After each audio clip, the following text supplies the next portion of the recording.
Hello guys and welcome to another video.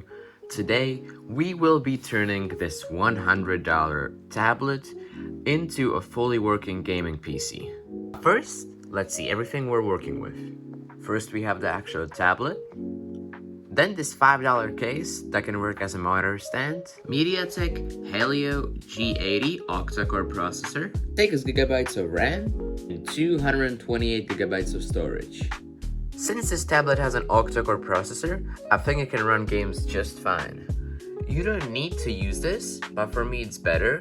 So basically what this does is turns your tablet into Windows, so it's better, so it's like more PC-like, you know.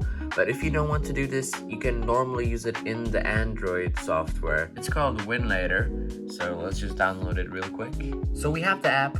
What is this wallpaper, first of all? And second of all, if you want to know how to download this app, let me know in the comments and I'll make a tutorial. So one thing you're gonna need is this little adapter. It only costs like $1 in most of the stores. It's from USB-C to USB-A. For those who don't know why you need this, it's basically so like the keyboard and mouse, you want to plug it into your tablet. It doesn't have the same connector, so you need an adapter.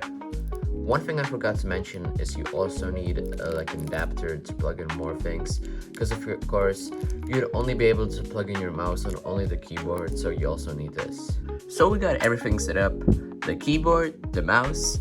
It took a pretty long time because my tablet didn't have a setting automatically turned on. You gotta look for that. So it allows like for you to use the mouse on the tablet. You gotta Google that. I asked ChatGPT and it doesn't help at all. So you just gotta search it up on Google and like look for some people to help you. Or if you ask me in the comments, I'll make a quick tutorial, maybe short because of how easy it is. Like ChatGPT just can't help you. And right now we are on Google and we can basically do literally everything. I don't really recommend it for gaming because it doesn't support most of the games, and you should just run it on the normal Android. So basically this is just if you want to use your tablet as a workstation, it'll work completely fine. You even have some Minesweeper. If I go into Start, Programs, Games, and yeah, it's gonna take a while. See, you can just play some games that are already installed in, but not really the games you have on there. So if you want to play games, just play another normal like Android app, and how you do that is literally you just exit this app. It's so easy. First game we're gonna be trying is Geometry Dash.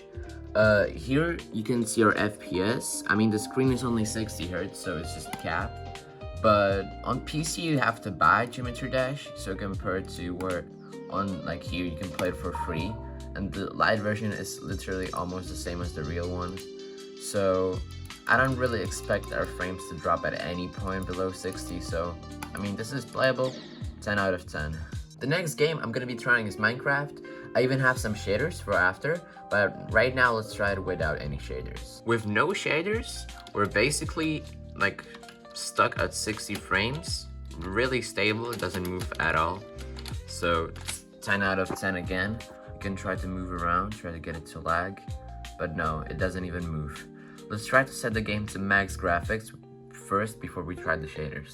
Yeah, to be honest, don't trust this. Like, I downloaded some random app and this is not 60 frames. This is, by the way, this is all max graphics. I mean, you could consider it playable, but it's like 20 FPS. For some like Nintendo players, this could be playable, but for like a PC player, this is terrible. Yeah, so it didn't let me download shaders. I don't even think you can on Bedrock. I think I misheard that somewhere or something. But we got a texture pack on there that makes like the water clear. I would say it looks much better than the original version. I mean, if you get into the water, it's clear now, see? So you can actually see something, not like in the actual version. But with these graphic settings, I'm pretty sure we're getting 60 FPS. Yeah, there's like some little lags when I was moving a lot, but other than that, this is 100% 60 FPS, yeah. Super smooth. Since it's 60 Hz monitor, then I'm giving it a 10 out of 10. With the max graphics, that's like a 3 out of 10. I would not say it's playable, maybe for some loser Nintendo players. The next game we're trying is Roblox, a classic. And for a tablet, it runs perfectly fine, but you can't get this feature on like without a keyboard. You have to press Shift F5. And on the lowest graphics, we're getting about 50, yeah, something 60. Sometimes when there's like a lot of stuff, it drops to 40. See, if there's some effects, it just drops to 40. But other than that, it's playable. Let's put the graphics up a little bit. Now we are at half graphics, and we still have 40, 30. Sometimes when there's like a lot of stuff, it drops. But other than that, just stable 30 FPS, which on a phone or a tablet, it's literally playable. But if you're using it as a PC, it could be a problem for to get 30 FPS. So I would just keep it in the lowest settings on this tablet. But this tablet is only $100. But like for that, that's literally so good. Let's put the graphics to ultra. On the highest graphics, when we look at the C, we still get about 40 FPS. So it doesn't really move that much. But yeah, when we teleport, it's dropping a lot. A lot of people equals less FPS. But that's not that far from the laptop we tested. It was like 30 on ultra. And this one with a lot of people is on 25. Yeah, close this. So, I mean, Roblox perfectly playable. Like, if you're a Nintendo player, you could probably play on ultra graphics. Yeah, sometimes it lags, but other than that, it's like completely playable. On the lowest graphics, I would recommend don't play on the highest graphics if you're a normal user. Yeah, last thing I'm gonna be doing is a performance test. I'm just gonna download something from Google. So as I said before, as a workstation, this tablet works perfectly fine. We can try to load something. Yeah, it works perfectly fine. You can use it like the same way you can use a PC almost. And as a workstation, I'll give it like an 7 out of 10. And I think there's not much we can test anymore, so we can get to the final test. I'm gonna do the Season RT Volcan test.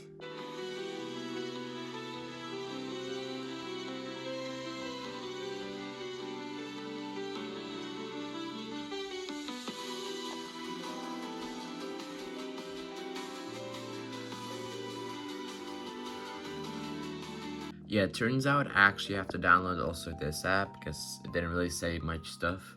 So let's just run the stress test. This test will take 45 minutes. Are you serious right now, bro? Guys, no way, I just waited an hour for this. CPU performance, CPU course clock, and battery level, battery temperature, and battery voltage. Like, I don't know guys if like some of y'all can read this or know what this means, but like this doesn't tell me anything. I wanted to know like the Antutu score, so I'll probably try a different app and I'll just cut right to the score. So this is the app I'll be using. So these are the actual final results. This is the single core compared to like the Galaxy S24 Ultra. The worst one on here is the Galaxy S20 FE 5G. The multi-core this is compared to the Galaxy S24 Ultra, and the worst one on this list is Xiaomi Poco X3 Pro, which got 2,543, and this one got like I would say the score is not that bad. So this is the end of the video, and I thank you so much for watching. If you enjoyed it, leave a like and subscribe. I'll see you in the next one.